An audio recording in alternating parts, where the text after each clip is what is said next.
Tudo bom, pessoal?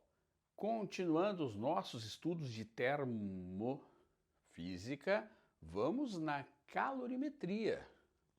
Todos os processos que envolvem calor, fluxo de energia, energia térmica em trânsito e afins. Na tela, uma bela paisagem de uma praia, né? E o sol, a areia da praia, a água do mar. Todos os processos que envolvem calor, nós vamos aqui então estudar nesse tópico. Tá legal? Muito bem. E eu então começo conversando contigo sobre os processos de transferência de energia. Essa energia que tu conheces bem, chamada de calor. Nós já diferenciamos, lembra? Calor de temperatura, né? E nós já conversamos sobre o calor ser este trânsito de energia entre dois corpos em temperaturas diferentes. Nós já batemos um papo sobre esse fluxo estar acontecendo enquanto as temperaturas são diferentes. E atingido, né, queridos, o equilíbrio térmico, cessa esse fluxo, que a gente chama de calor. Tá legal? Bem tranquilo então. Agora, nós vamos estudar alguns processos de trocas de calor, de transferência de energia, muito importante na tua prova. É uma pegada teórica, mas bastante cobrada. Então, o primeiro tópico é a condução térmica. Pessoal, aqui na condução térmica, eu quero que tu destaque que ela é prioridade, vamos colocar aqui, ó, principalmente, veja bem, né, em sólidos, tá? Não disse que é exclusivamente em sólidos, mas é principalmente, prioritariamente em sólidos.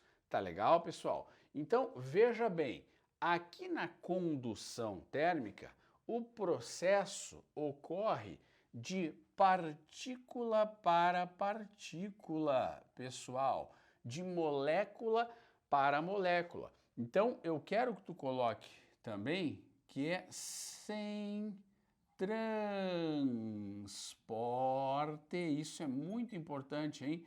De partícula, sem transporte de matéria, só transporte de energia. Tá legal, pessoal? Mas como assim, professor, sem transporte de matéria? Veja, pessoal, acontecerá neste processo uma alteração na forma como as moléculas estão se comportando. Então, não existe transporte das partículas, mas sim o transporte de energia térmica, como tu bem pode ver aqui nessa figura. Eu tenho uma barra, por exemplo, de ferro. O metal, né, é algo que tem uma condutividade térmica alta. Os metais em geral, né, dado que esses metais têm elétrons livres. E estes elétrons livres, gente, são os responsáveis tanto pela condutividade elétrica, que tu bem sabes, tanto quanto a condutividade térmica. Então isso aqui já foi questão de prova, tá bom? E eu coloquei então a extremidade, uma das extremidades desse metal lá, na chama do bico de Bunsen.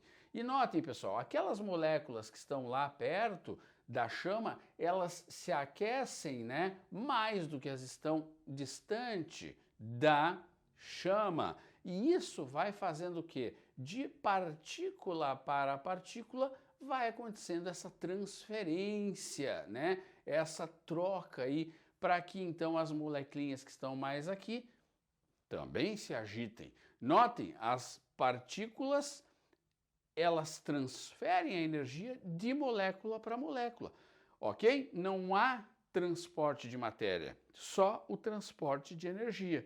Então é clássico. Tu vais deixar, por exemplo, uma panela no fogo, cozinhando algum tipo de alimento e uma colher de metal dentro dessa panela. Ora, daí tu sai uns minutos, quando tu volta, a ponta da colher de metal, onde a gente pega, já está aquecida. Por qual razão aconteceu isso? Por condução térmica.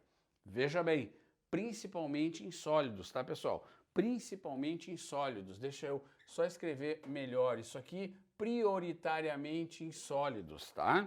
Deixa eu colocar aqui para ti, ó, de novo, isso que pode aparecer na tua prova. Olha aqui, ó, principalmente, tá? Em sólidos. Não significa, né, galera, que não vá acontecer, por exemplo, num meio líquido, mas não é o prioritário no líquido, tá? Aqui nos sólidos, a gente vai ter prioritariamente o que, galera? Prioritariamente a condução térmica. Então aqui, né, outro modelo, agora não animado, de uma haste metálica.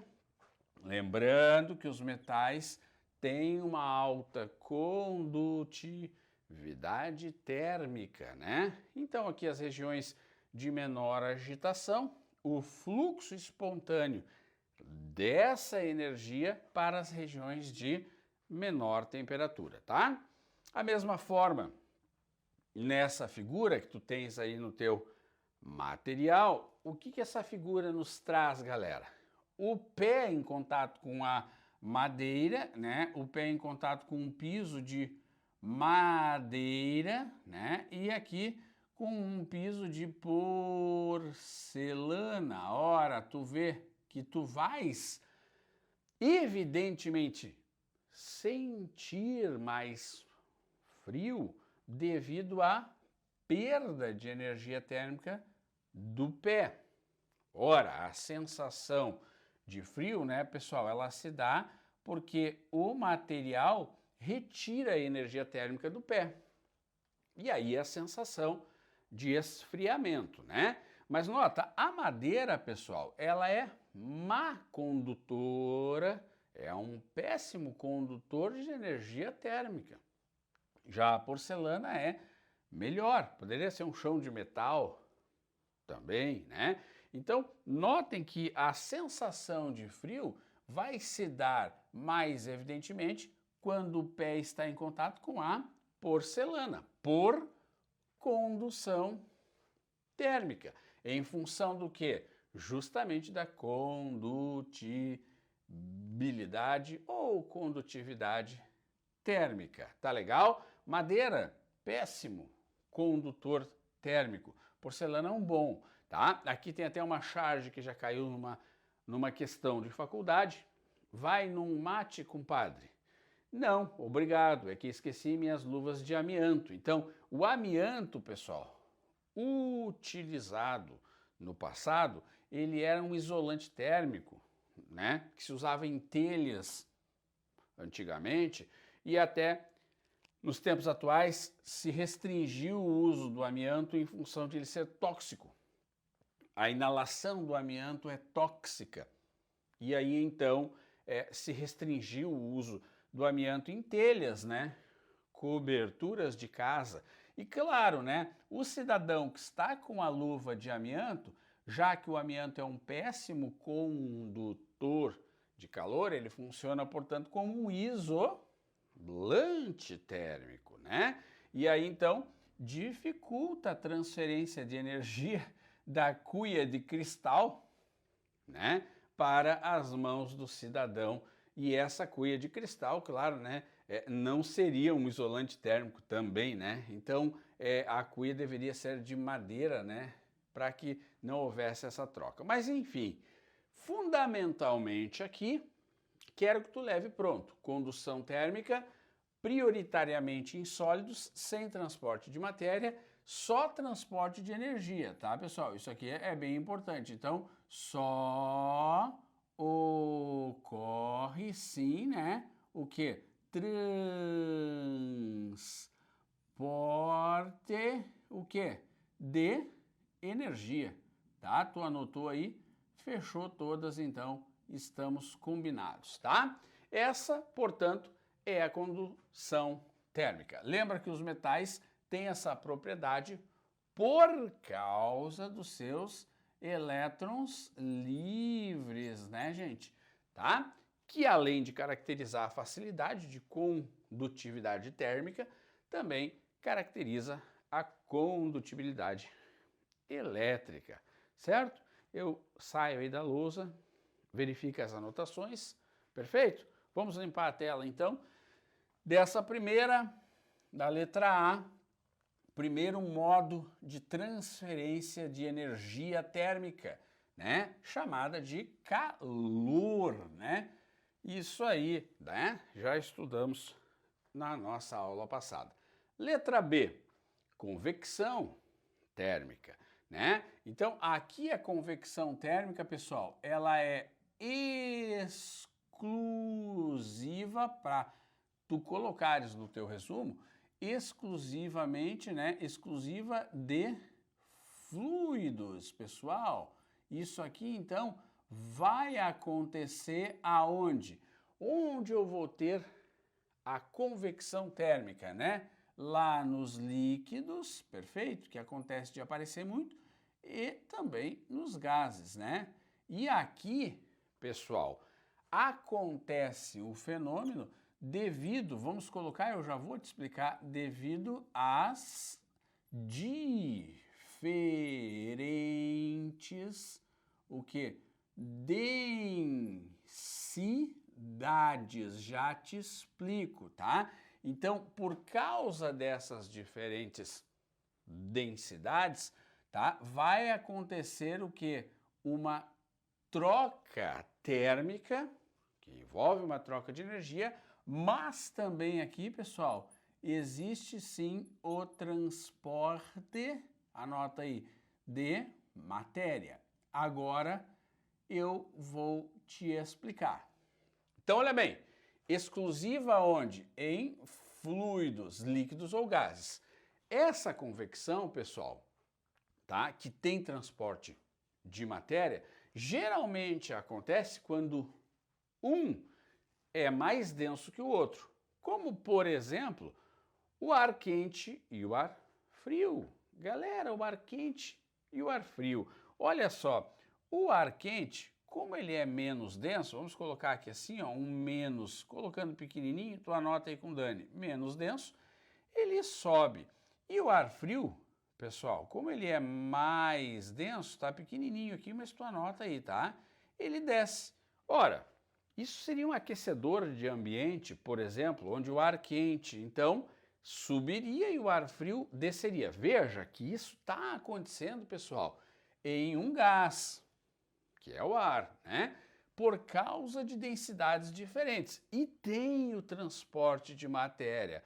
A matéria se movimenta aqui, criando o que chamamos de corrente de convecção. Ah, isso aqui é bem importante, ó, pessoal.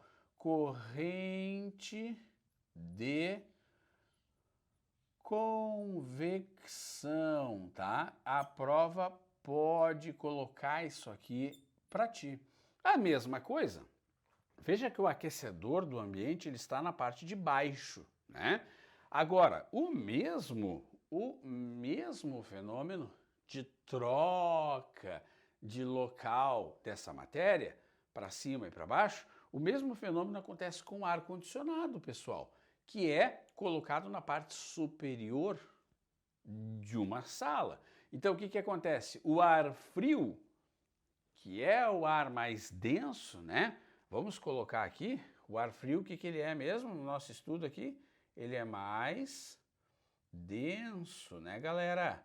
Ele desce. E o ar quente, que é, portanto, menos denso, o que acontece com ele? Ele sobe. Então, graças à diferença de densidade, vai ter o transporte de matéria, criando o quê? Uma corrente de convecção. A brisa litorânea, pessoal, a brisa litorânea, é um exemplo de convecção, tá? É um super exemplo de convecção que tu vais encontrar a brisa litorânea. Seguidamente as provas perguntam isso, tá? Aquela questão de inversão térmica que tu estudas na geografia, né? A água sendo aquecida, pessoal, quando tu coloca também uma água numa chaleira e ela entra em ebulição, a mesma coisa, a água quente sobe e a água fria desce. Bom, muito cuidado com isso aqui. Daqui a pouco eu vou te dar uma observação sobre isso, tá? Isso aqui é uma água sendo aquecida, grifa. Ó, se eu fosse tu, eu gravava isso que eu vou te dizer, porque é bem interessante com relação à água. Então, na animação, vocês notem aqui que existe essa troca, né, de local, vamos dizer assim, né, da água quente à água fria. Inclusive já caiu uma questão, como seria interessante tu misturar a água quente com a fria para poder tomar uma água adequada. Então, colocar primeiro a quente, colocar primeiro a fria, né? Nota, se a quente já estiver lá, se a quente já estiver no recipiente, se a água quente já estiver no recipiente e tu colocares a água fria depois, como a água fria é mais densa, ela desce, né? A água fria, ó, desce. E aí vai fazer com que misture bem a água quente com a água fria e se torne uma temperatura agradável para tu tomar a tua água, certo? As geladeiras antigas, que ainda caem em prova de vestibular, né? Elas tinham, pessoal, as grades do seu interior vazadas, não eram inteiriças. Por que as geladeiras mais antigas têm as grades vazadas, pessoal? As grades não são inteiriças. Olha ali, ó, são alguns gradis com espaços, justamente para facilitar a convecção, para facilitar esta corrente de convecção, onde lá em cima eu tinha no antigo, tá, pessoal? O congelador, né? Os refrigeradores modernos, pessoal, tem às vezes o congelador na parte de baixo, mas é porque ali, naquele compartimento, existe um elemento chamado compressor exclusivo para aquele compartimento. Então, aquele compartimento gela por causa de um motor exclusivo para ele, que é o compressor daquele compartimento. Então, aí não entra a ideia de correntes de convecção. Mas as geladeiras antigas tinham o congelador na parte de cima e as grades vazadas. Show? Por quê? Para que pudesse pegar, pessoal, o ar quente que sobe, resfriar esse ar quente que sobe lá no congelador e jogar para baixo como ar frio e aí criar essa corrente de convecção. Show? Mas, professor, as geladeiras de hoje é um compartimento em cima e outro compartimento embaixo que serve como congelador. Repito, as geladeiras modernas têm o congelador embaixo porque elas dispõem de um motor de refrigeração exclusivo. Nas antigas, o motor era para todo o elemento refrigerador.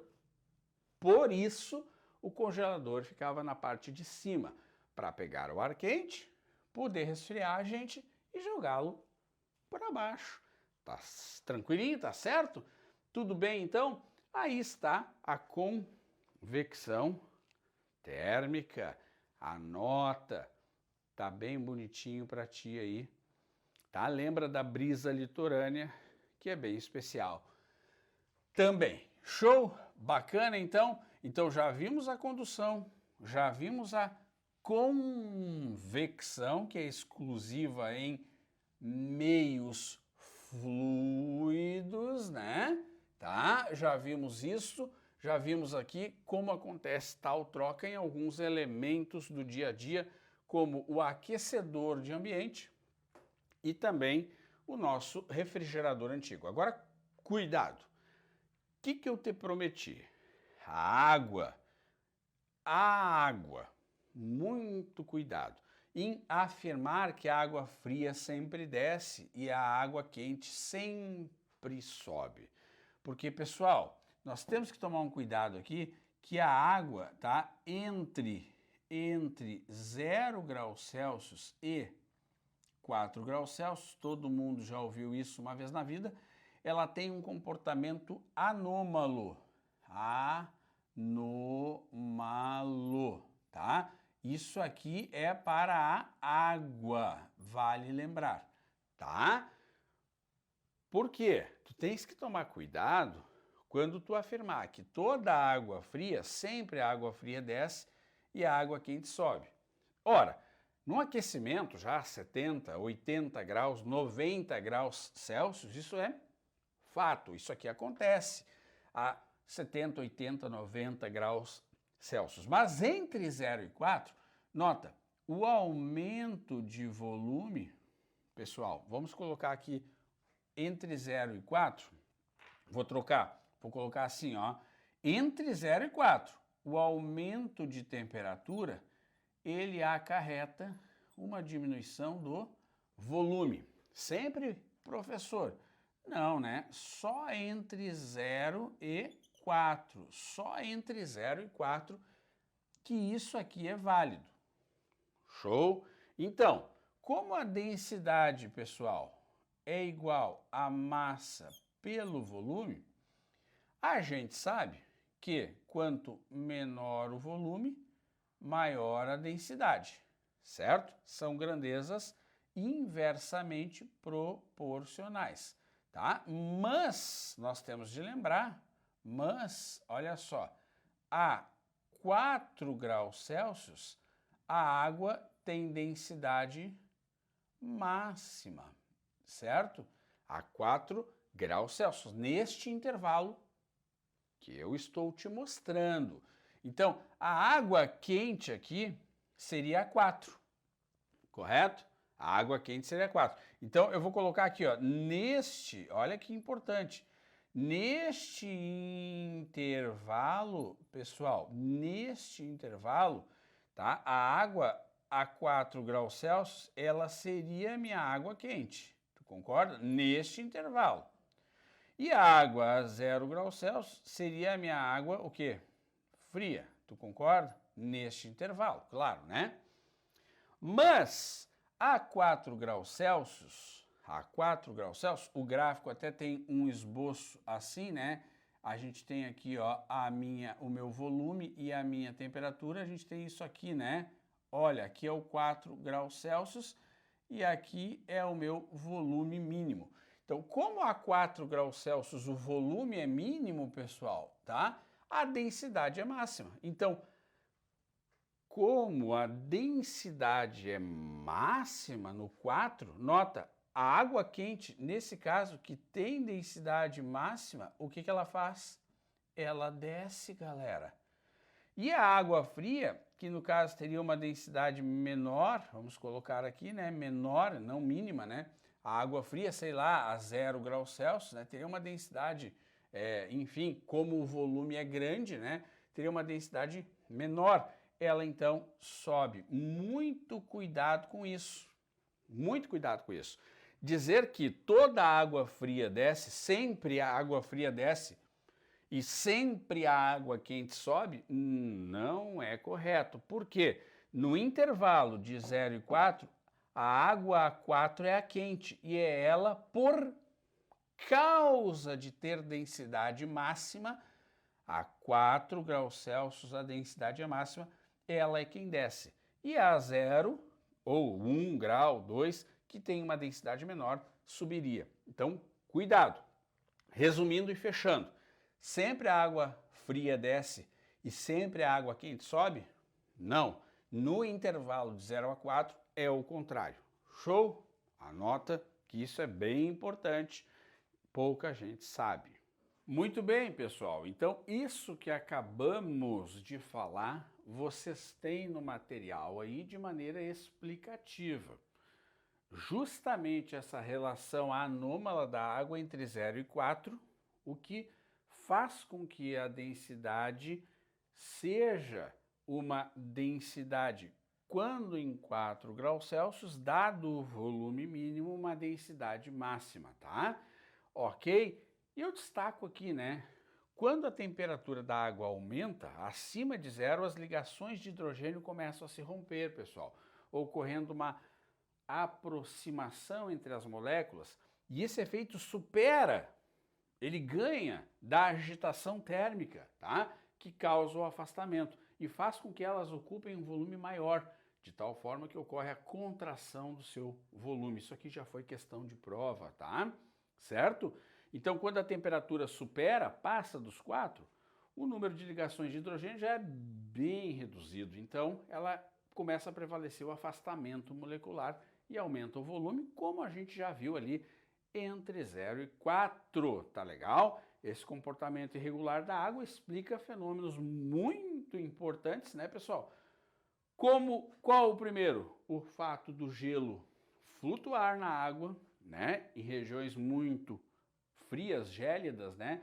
Os lagos, eles começam o seu congelamento, né, na parte de cima, né? O gelo é um isolante térmico, o gelo é um isolante térmico, anota isso.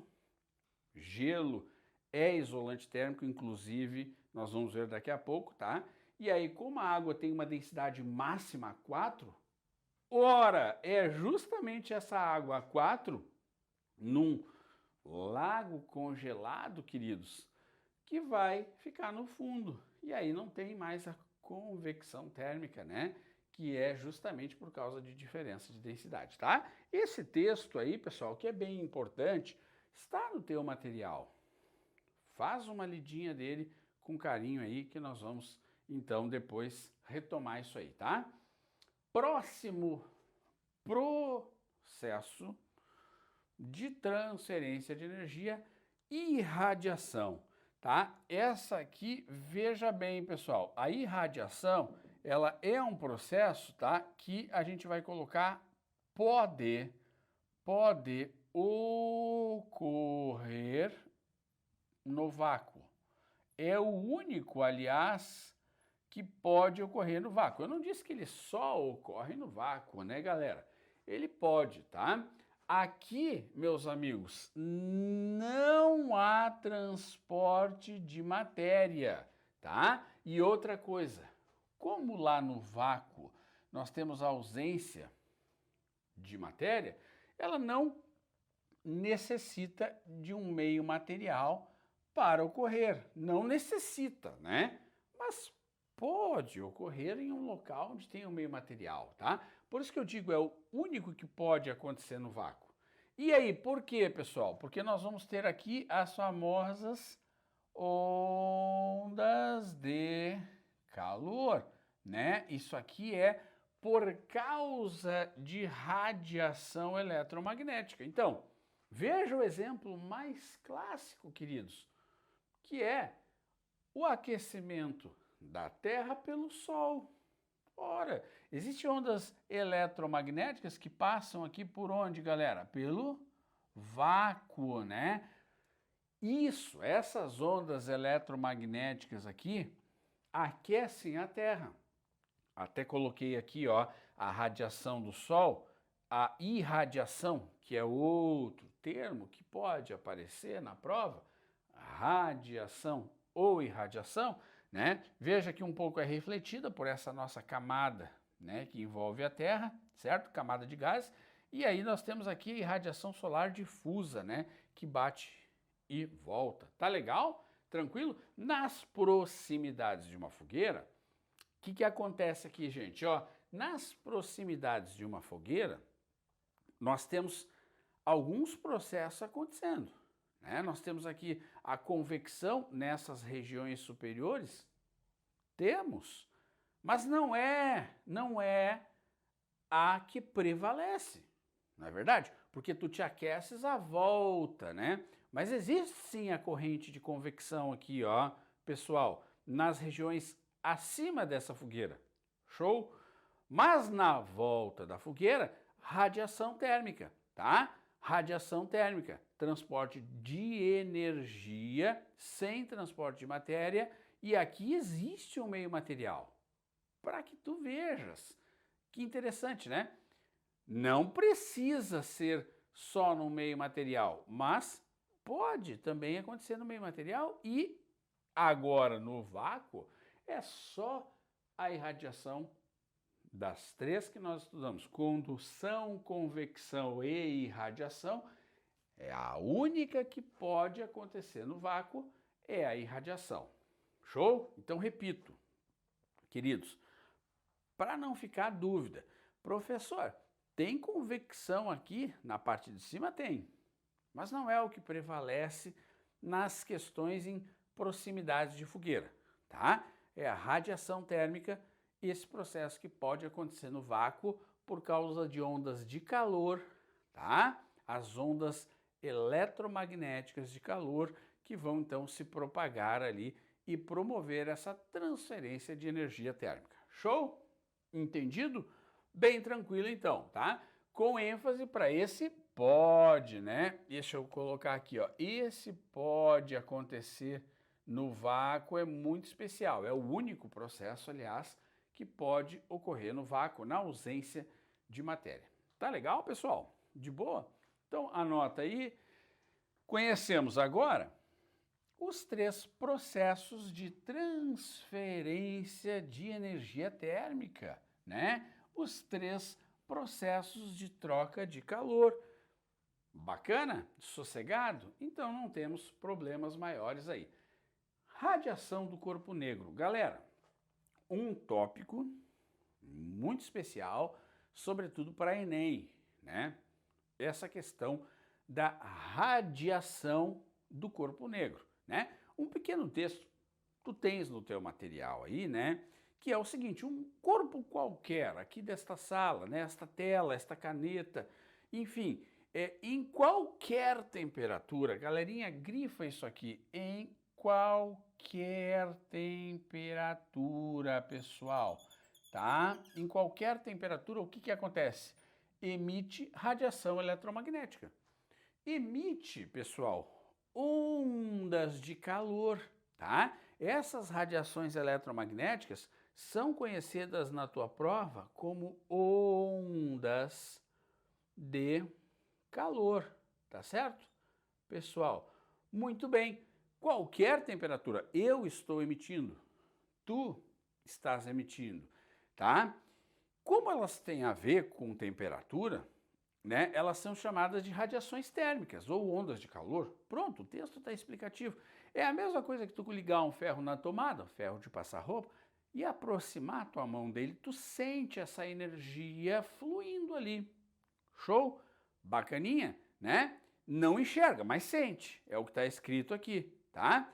É que quando nós olhamos para corpos em temperatura menor do que isso aqui, tá? Olha o que está escrito aqui, é que em baixas temperaturas a maior taxa de emissão está na faixa do infravermelho. Eis aqui uma questão que já foi prova de Enem, eis aqui uma questão que já foi prova de URGS, tá? Essa parte aqui é muito especial. É que em baixas temperaturas a maior taxa de emissão está na faixa do infravermelho. As ondas de calor que eu acabei de citar para ti como infravermelho. Pessoal, essa parte do texto é importante. Agora, se tu aumentar a temperatura de um corpo, ele começa a emitir luz visível. Veja que interessante, né? De início a luz é vermelha, depois amarela, verde, azul e em altas temperaturas luz branca, né? Chegando aonde? Lá no ultravioleta do espectro eletromagnético que nós vamos estudar. Então, deixa eu ver as lavas de um vulcão, por exemplo, né? Ou até mesmo a lâmpada lâmpada de filamento de tungstênio, né? Olha que interessante, pessoal. Passa a corrente elétrica ali, né? Aumenta a temperatura por causa da corrente elétrica, do efeito Joule no resistorzinho. Aliás, lâmpada esta, né, pessoal, que está em desuso porque não era uma lâmpada economicamente viável, já que ao invés de iluminar como deveria, ela aquecia muito para promover uma taxa de iluminação X, né? E esse aquecimento produzia, nós vamos estudar depois, muita perda, muita dissipação da energia, né? Devido ao calor. Então, nota, retomando a ideia aqui, que se tu aumentar a temperatura, ele começa a emitir luz visível, passando então da amarela, né, para verde, para azul, e em altas temperaturas, isso aqui, o filamento de tungstênio que tinha nas lâmpadas incandescentes antigas, chegava a 3.000 graus, né? Suportava, 3.000 graus. Então ele conseguia emitir essa luz. No entanto, não era uma lâmpada muito econômica, porque, dado o aquecimento que ela promovia, se tornava uma lâmpada de alto consumo energético. Tá legal? E aí foi substituída pelas lâmpadas de LED. Mas essa ideia da radiação do corpo negro inicial, o que eu quero? Eu quero te mostrar que em qualquer temperatura existe a onda de calor. Show? Já foi questão de prova. Como é que ela chama? Ela chama infravermelha. Em baixas temperaturas, a maior, em baixas, 25, 30, 40, 50, né?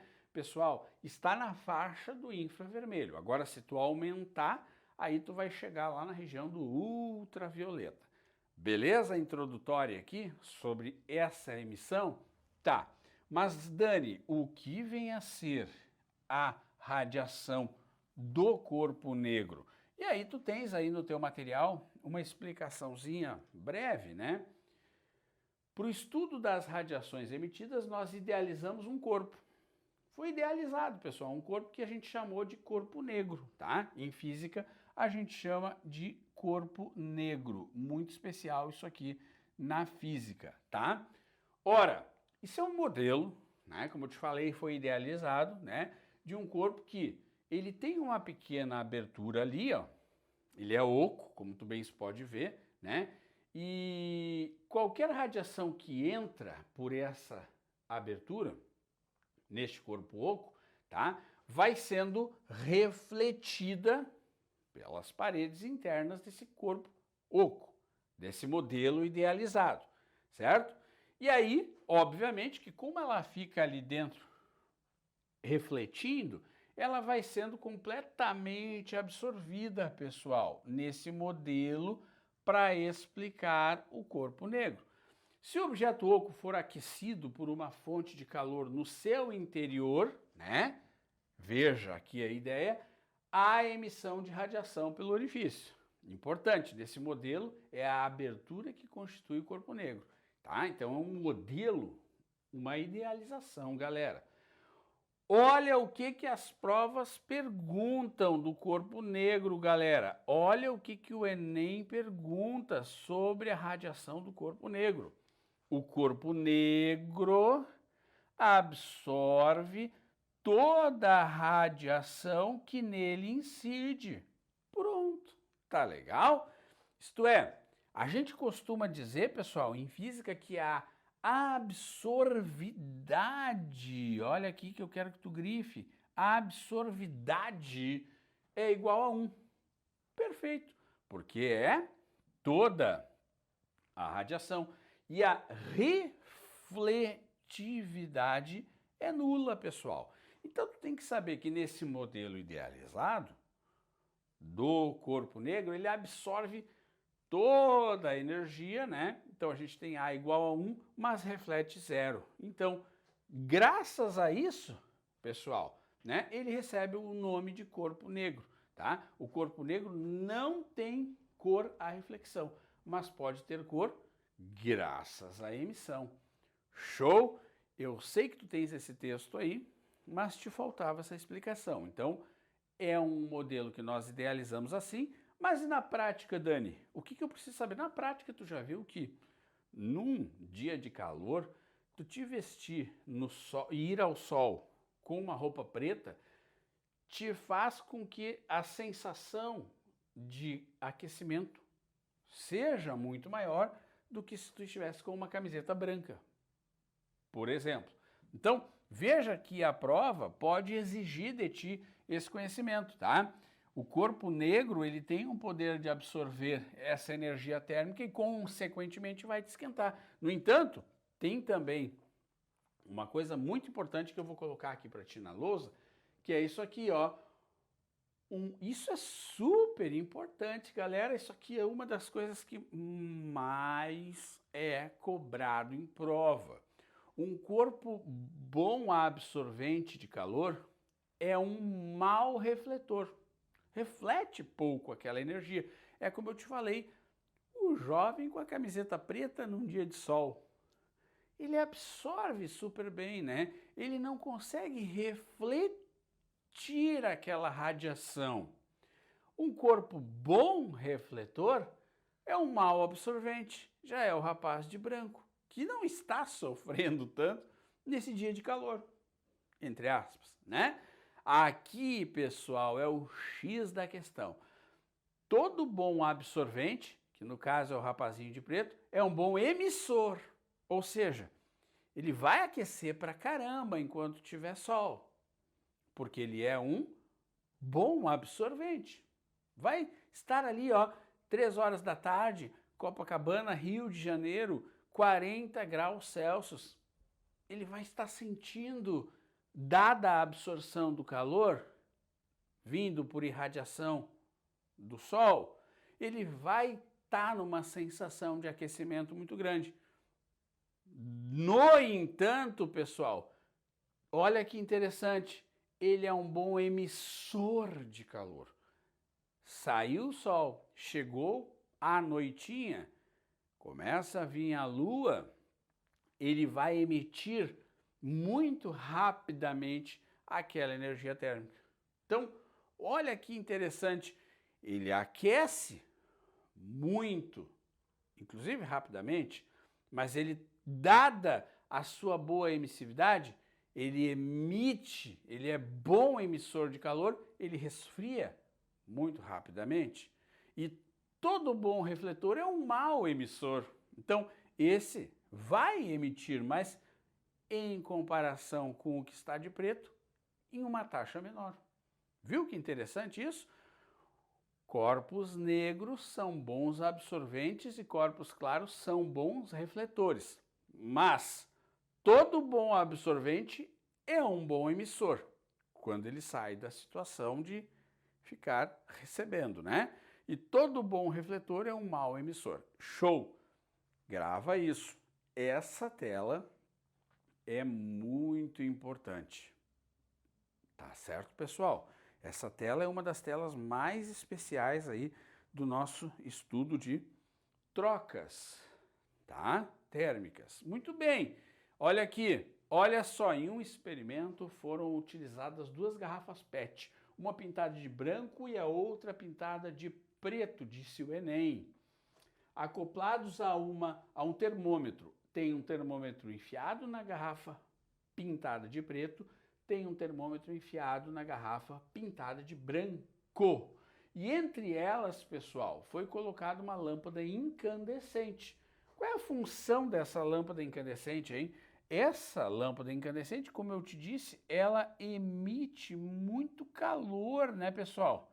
Ela dissipa muita energia, né, na forma de calor. Ela dissipa muito por efeito Joule na forma de calor, tá? Inclusive, pessoal, essas lâmpadas incandescentes eram utilizadas na criação de pintinhos para fazer o aquecimento da criação de pintinhos, porque a lâmpada, pessoal, incandescente, pelo efeito Joule, nós vamos estudar depois, passa a corrente elétrica no filamento e produz luminosidade, mas aquece muito. Então, a função da lâmpada incandescente aqui é produzir energia térmica, ok? Em seguida, a lâmpada foi desligada. Durante o experimento, foram monitoradas as temperaturas da garrafa branca e da preta. Enquanto a lâmpada permaneceu acesa, ou seja, enquanto a lâmpada emitia calor, certo? Mostrando aqui que vai haver uma variação na temperatura da garrafa branca e vai haver uma variação na temperatura da garrafa pintada de preto. Show, né? Tu já está fazendo a conexão. Função da lâmpada, emitir calor. Dani, poderia ser uma vela? Poderia. Poderia ser uma fogueira? Poderia, mas ele optou por usar uma lâmpada incandescente, que por efeito Joule, corrente elétrica passa no filamento, dissipa energia térmica. E, após a lâmpada ser desligada e atingir o equilíbrio térmico com o ambiente. Olha a pergunta, pessoal. A taxa de variação da temperatura da garrafa preta. A taxa de variação da temperatura da garrafa preta. Isso aqui que é a pergunta. A taxa de variação da temperatura da garrafa preta em comparação com a branca. Durante todo o experimento foi. Lembra o que eu acabei de te mostrar na tela anterior? Lembra? Ah, tu lembra, né? Acabei de te mostrar na tela anterior o que? Acabei de te mostrar que todo bom absorvente é um bom emissor de calor. E quem é o bom absorvente? É o corpo preto. Então, olha só, a taxa de variação de temperatura da preta em relação à branca é igual no aquecimento, igual no resfriamento? Não. É maior no aquecimento e é igual no resfriamento? Não.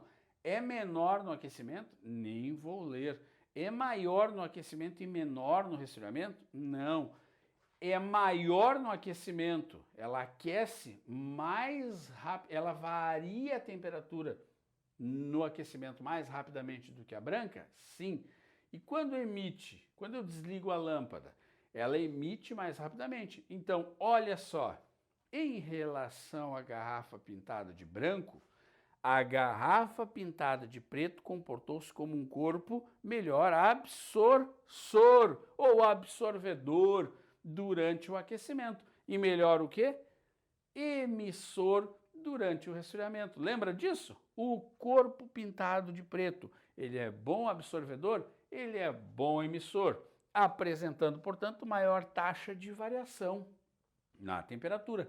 Grosseiramente, pessoal, falando, letra E a resposta, né? Esquenta mais rápido e resfria mais rapidamente. Tudo bem? Uma questão do Enem super interessante aí sobre essa pegada do corpo preto e do corpo branco. Tudo bem? Mais uma questãozinha na tela. Sobre trocas de calor, que nós vimos hoje. Processos de transferência de calor. Cobertores são usados no inverno para transmitir calor aos corpos. O cobertor, pessoal, tem função de transmitir calor aos corpos? Errado. O cobertor, ele é um material o quê? Isolante térmico.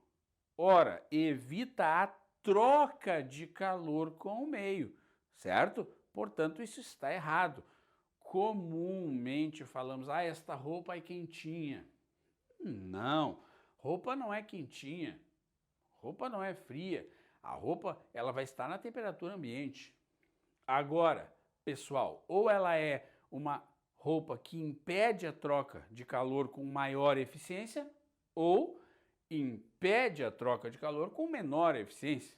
E aí a gente tem a finalidade do cobertor aqui, que é impedir a troca de calor com o meio. Portanto, a primeira é errada. 2. A superfície da Terra é aquecida por radiações eletromagnéticas transmitidas pelo Sol. Correta.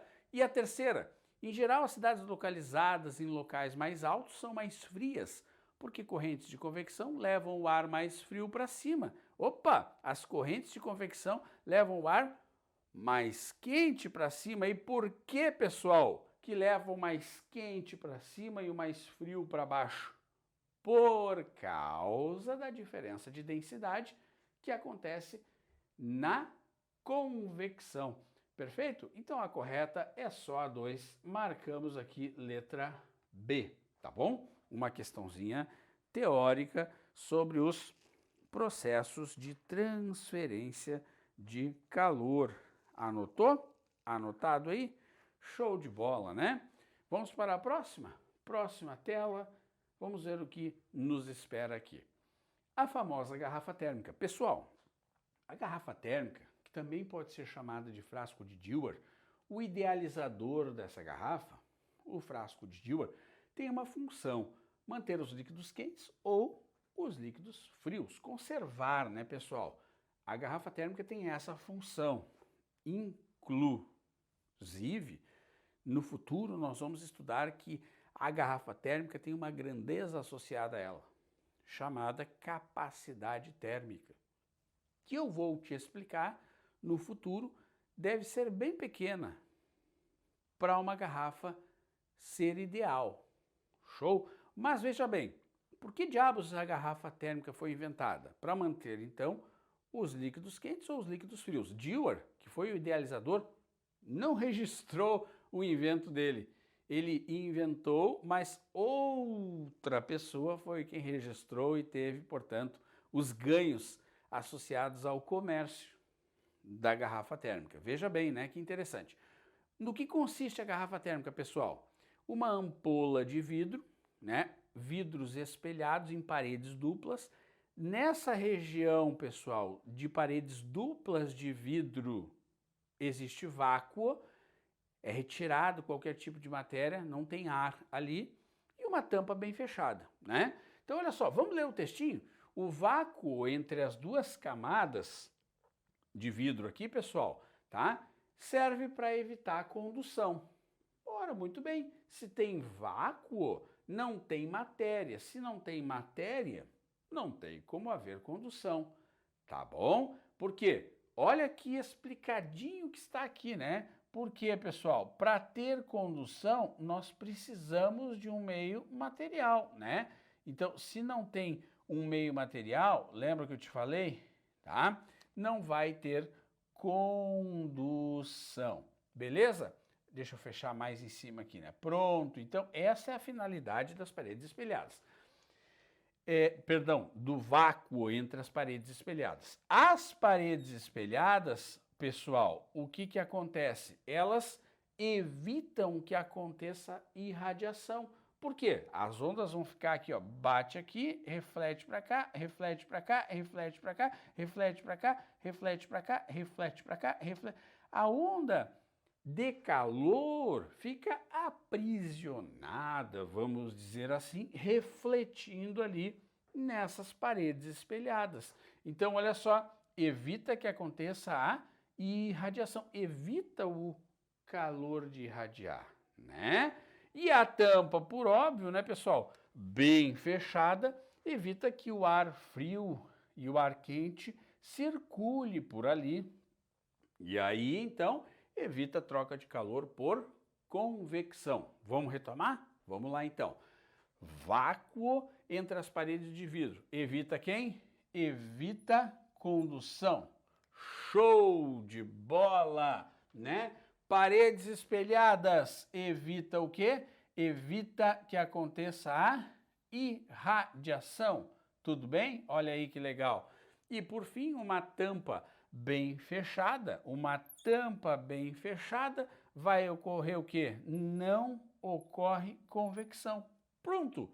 Caso houvesse contato com o ar, o líquido quente ou frio de dentro da garrafa faria aquela corrente de convecção e não seria muito interessante essa troca de calor acontecer, tá?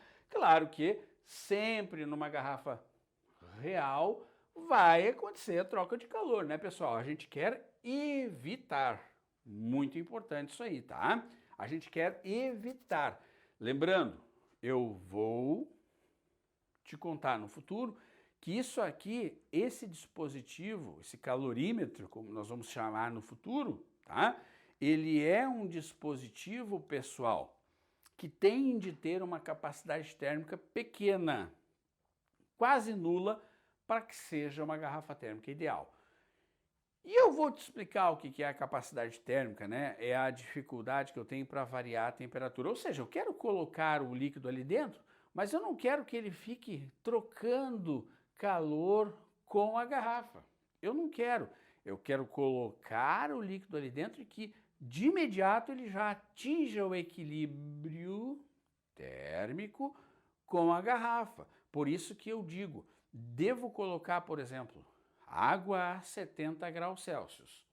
Se a garrafa tiver uma capacidade térmica muito grande, pessoal, vai ficar acontecendo a troca térmica entre a água a 70 e a garrafa, e isso é prejudicial para a minha água. Se, no entanto, a minha garrafa tiver uma capacidade térmica muito pequena, quase zero, eu coloco a água ali a 70, de imediato ela já entra em equilíbrio térmico com a garrafa, não ocorrem mais trocas e eu consigo manter o meu líquido quentinho nesse caso. Show? Mas nós vamos retomar isso, hein? Poxa, baita explicação essa, cara. Teu concorrente não sabe disso, tá? Na vida real, professor, como é que funciona? Na vida real, a gente sempre vai ter a troca de calor, sobretudo por convecção, porque nós vamos abrir, né, pessoal, essa garrafa de tempos em tempos para poder servir o líquido, tá? Fluxo de calor, conhecido como lei de Fourier, aspectozinho chato aí, tá? Da matéria que o Enem gosta de cobrar, certo? Deixa eu te explicar, nós já estudamos o conceito de calor, show? Já falamos que o calor é uma energia que flui das regiões de maior temperatura para as regiões de menor temperatura espontaneamente. Bacana. Imaginem essa estrutura, pessoal, aqui, onde eu tenho uma espécie de sólido que tem uma área de secção e um comprimento L. E há, sim, uma condutividade térmica através desse sólido aqui. Show? Existe aqui uma região de maior temperatura e uma região de menor temperatura, o que proporciona justamente o fluxo, né? Nesse gradiente aqui, né? De energia térmica. Tudo bem, pessoal? Das regiões de maior temperatura para as regiões de menor temperatura.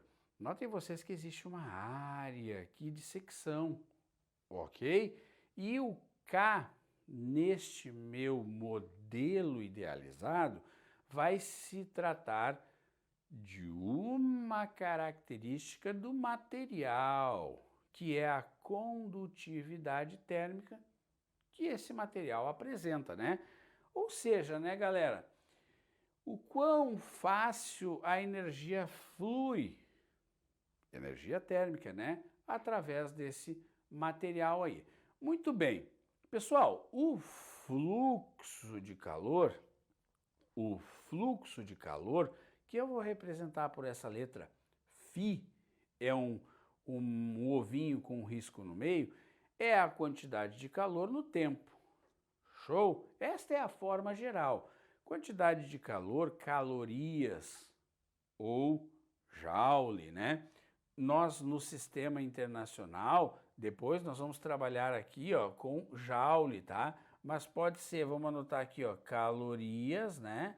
Pode ser calorias, né, no sistema usual, ou pode ser joule, tranquilo? Esse tempo pode ser minutos, né? Pode ser horas ou segundos no sistema internacional, tá certo? Então tá, o meu fluxo, portanto, calorias por minuto, calorias por hora, enfim, tá? Esta é a forma geral, tudo bem? Isto é a definição de fluxo de calor. Agora, abrindo essa expressão, pessoal, nós vamos ter Ka, ou seja, a condutividade vezes a área de secção, de onde está fluindo a energia, vezes a variação de temperatura, ó, lembra, temperatura maior menos a menor, dividido por L, que é esse comprimento aqui, ou espessura.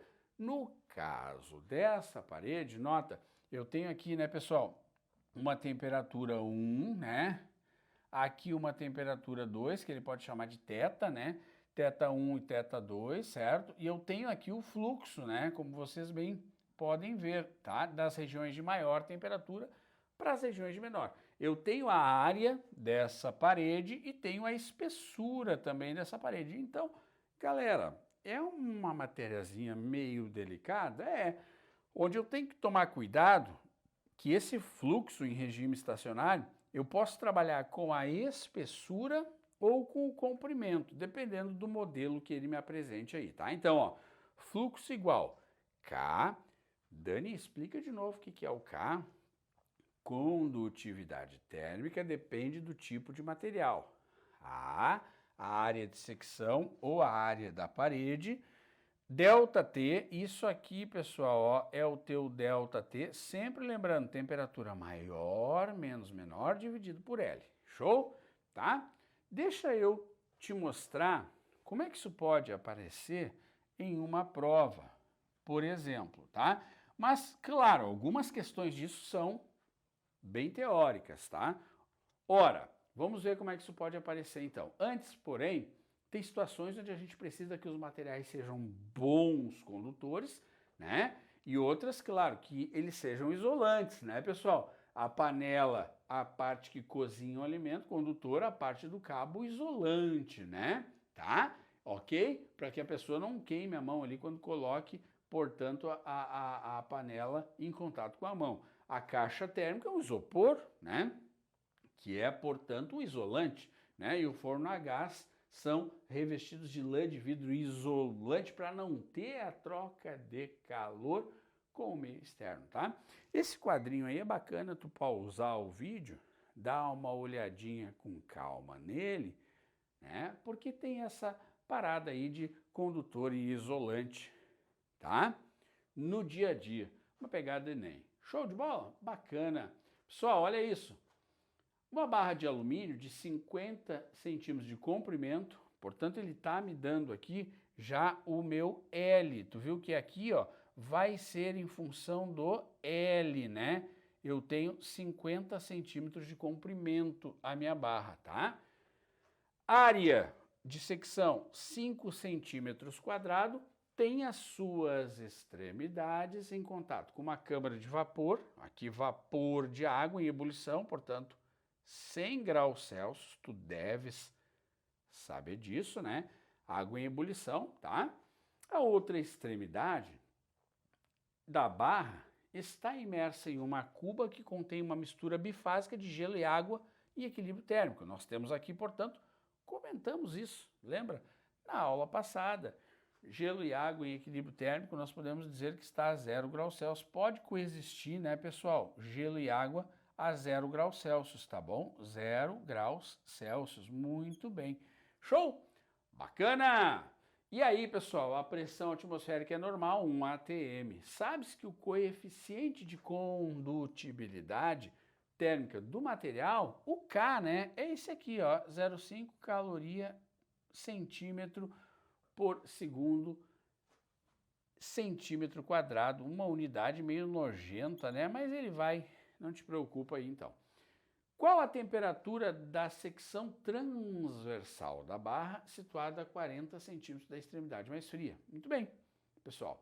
Então, o que acontece aqui? Nota. Eu vou, neste tipo de problema, trabalhar com o que chamamos de regime estacionário. O que quer dizer regime estacionário, Dani?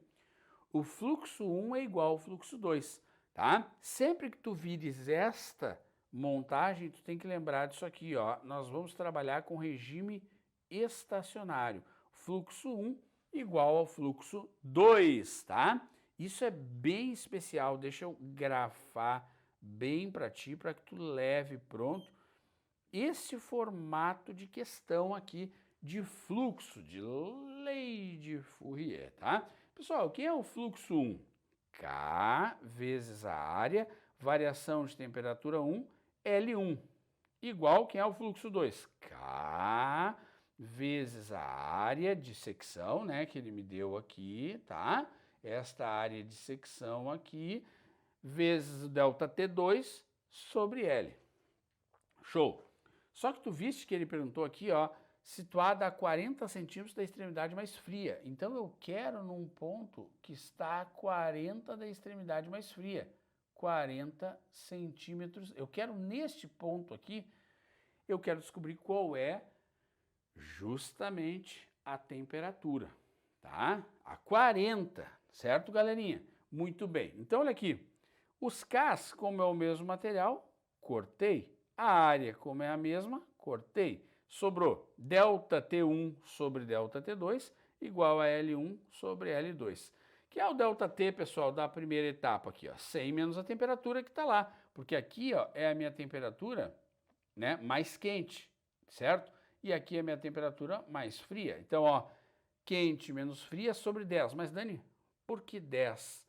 Né? Porque 10, deixa eu fazer melhor aqui a estrutura, ele quer a 40 da mais fria, né? Então aqui assim estaria a minha temperatura fria, né, pessoal? 40 centímetros, então aqui tem quanto, galerinha? Ora, se toda a barra é 50, tem 10 centímetros, né? Então olha aqui, 10 centímetros dá mais quente, tá? Eu estou pegando a parte mais quente desse lado aqui. E agora aqui, ó, variação de temperatura 2, quem é? É o que eu quero saber, que está aqui a mais quente, menos a mais fria que está a 0, tá vendo? Ó, quente, fria, fria. E a distância aqui, 40. Pronto, tá? Tenho um fluxo de um lado igual ao fluxo do outro. Lembrando sempre que a temperatura é quente menos fria, quente menos fria. Show! Fazendo o algebrismo, nós vamos aqui ter que T, ou θ, como ele fez ali, tá? Vai dar 80 graus Celsius, fazendo a multiplicação cruzada ali, tá? Então é um tipo de questão onde eu trabalho sempre com regime estacionário, tá, pessoal? Vou sair da lousa, grava esse modelo, grava esse tipo de questão, tá? Essa forma de resolver que sempre vai ser assim, tá? Uma dessas grandezas aqui ele vai te pedir. Só não entendi uma coisa, Dani. Por que tu colocou aqui 10 e aqui 40? Porque este lado de cá, estou me referindo ao fluxo 1 aqui, né? E esse fluxo 1 aqui, ele é a uma distância deste ponto aqui, do vapor. Por isso é 10. Ele quer a 40, então, do mais frio. Por isso que aqui eu coloquei 40. Show? Bacaninha? Eu concordo contigo. É um tanto quanto chata essa parte de fluxo, até porque a gente não estuda em colégio, né? Mas é importante tu dar uma olhada uma vez na vida. Show? Muito bem. Gente, olha aqui a garrafa térmica aparecendo para nós. Vamos fazer essa aí? Olha só, a tampa bem fechada, o vácuo entre as paredes de vidro, né? Que são espelhadas e o líquido numa temperatura diferente do meio externo. Tá legal? Tudo bem aí? Vamos fazer a leitura então? Sobre a garrafa térmica, indique a alternativa correta. Letra A. Na garrafa térmica, o vácuo existente entre as paredes duplas de vidro tem a finalidade de evitar o quê? Evitar as trocas de calor por convecção? Falso, né, pessoal? Evitar as trocas de calor por condução. Letra B. As paredes espelhadas devem evitar que as ondas de calor saiam entre por condução. Errada, as paredes espelhadas, elas o quê? Ficam refletindo a radiação eletromagnética, o infravermelho, a onda de calor, né? Impedindo o quê? Radiação ou irradiação. Letra C. Apesar de o texto não se referir ao fato de que a garrafa térmica deve permanecer bem fechada, isso deve ocorrer para evitar perda de calor por convecção.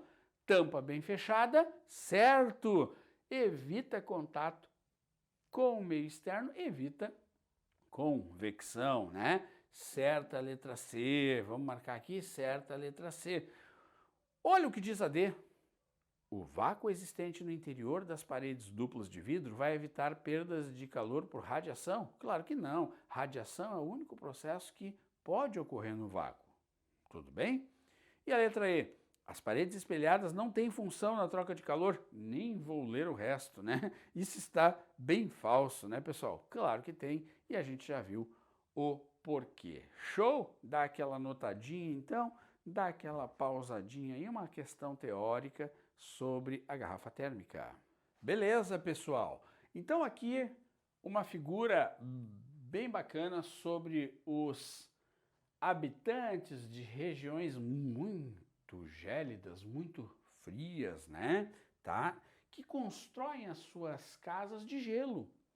Pessoal, quando esse esquimó faz o bloco de gelo, né? Nós temos várias bolsas de ar dentro desse bloco de gelo. E o ar, pessoal, é um isolante térmico. Show! Bom saber disso, né? Então, é interessante que dentro desse iglú, desse cidadão que mora em regiões gélidas, é um pouco menos frio, vamos dizer assim, porque seria ousado dizer que é quentinho lá dentro, é um pouco menos frio do que lá fora, justamente porque o gelo é um isolante térmico. Tá legal? Esses bolsões de ar que se formam naquele tijolo que ele acaba compactando de gelo, servem como isolante térmico. Em dias frios, as roupas nos protegem de dois modos. Em primeiro lugar, elas são feitas de materiais que são bons isolantes, diz aqui no meu texto, principalmente a lã. Marca isso. Em segundo lugar, nós temos aqui um aprisionamento da camada de ar entre elas e a nossa pele. O ar é um excelente isolante, como eu acabei de te contar, que existe dentro desses tijolos enormes aqui, que eles compactam bolsões de ar que são isolantes, tá? E dificulta a perda de calor do nosso corpo. Nas regiões próximas do Polo Norte, viu um povo que foi batizado pelos europeus de Esquimó, mas que o nome que eles preferem é o Inuit. Tu já ouviu falar? No passado, esse povo vivia em habitações chamadas de iglus, feitas de gelo e na forma de meia casca esférica de raio aproximadamente igual a 2 metros, como está na figura. Isso era possível pelo fato de o gelo ser um bom isolante. Lembra? Acendendo uma fogueira dentro do iglu, eles conseguiam manter uma temperatura confortável de -3. Hoje em dia, eles não usam mais os iglus, né? Vivem em casas de madeira com lareira que isolam melhor que o gelo. Só para tu lembrar disso aqui e pegar essa temática, né, de gelo e ar serem isolantes térmicos. Fechou? Bacana? Show de bola! Vamos então aqui encerrar esse bate-papo de trocas de calor, só lembrando de um detalhe. Como é que o Enem cobra isso? A padronização insuficiente e a ausência de controle na fabricação podem também resultar em perdas significativas de energia através das paredes da geladeira. Tudo bem, a parede da geladeira é um aspecto importante na construção desse elemento. Essas perdas, em função da espessura das paredes, em condições de uso normais, são apresentadas na tabela. Então, o típico teste de Enem, onde ele te dá a estrutura da questão com uma contextualização e uma interpretação de tabela, com o problema dantes apresentado. Vamos lá? Espessura das paredes em centímetros. Uma parede de 2 centímetros, pessoal, tem uma perda térmica mensal de 65 kWh, que é a energia consumida. Quando a espessura é 4, um pouquinho mais larga, a perda cai para 35 kWh, que é uma energia consumida. 6 centímetros, perda de 25. 10 centímetros, perda de 15 kWh. Considerando uma família típica, com consumo médio mensal de 200 kWh. Isso aqui, pessoal, é a energia consumida, tá? Sempre lembrando que energia é a potência vezes o intervalo de tempo. Usualmente, essa potência estará em kilowatt, nós vamos estudar isso, e esse tempo estará em horas. Então, isso aqui vai ser quilowatt-horas. Usual, tá, pessoal? Isso são unidades usuais, certo? Muito bem. Considerando uma família típica com consumo de 200 kWh, a perda térmica pelas paredes de uma geladeira com 4 centímetros de espessura, relativamente comparada com outra de 10, pessoal. Olha o que ele está fazendo, que o aluno leia e veja os dados de perda 4 e veja os dados de perda 10, faça esse comparativo aqui e aí então vem a pergunta. Olha só, corresponde a uma percentagem do consumo total da ordem de quanto? Olha que interessante. Ele quer que tu observe com 4, com 10 e veja relativamente. Show, queridos? Relativamente. Um em relação ao outro vai dar quanto? Então, olha como é fácil. Deixa eu limpar aqui para te mostrar. Galera, a geladeira com paredes de 4 centímetros, olha só, 200 kWh é o consumo total da família. Show? Isso é 100% do consumo. Mas a de 4 faz uma perda de 35 kWh. Então, 35 vai ser X. Fazendo o algebrismo, 35 vezes 100 dividido por 200 vai dar 17,5% de perda daqueles 200. Isso para as paredes de 4. Ora, para a parede de 10, olha lá, 200 kWh é o total que eles consomem. A 10 centímetros de espessura, perde 15. 15 kWh será X. Fazendo o algebrismo cruzado, vai dar 7,5% de perda, né? Ora, pessoal, uma em relação à outra, dá quanto? Olha só, 17,5 menos 7,5, 10%. Então, matamos aqui com 10%. Show?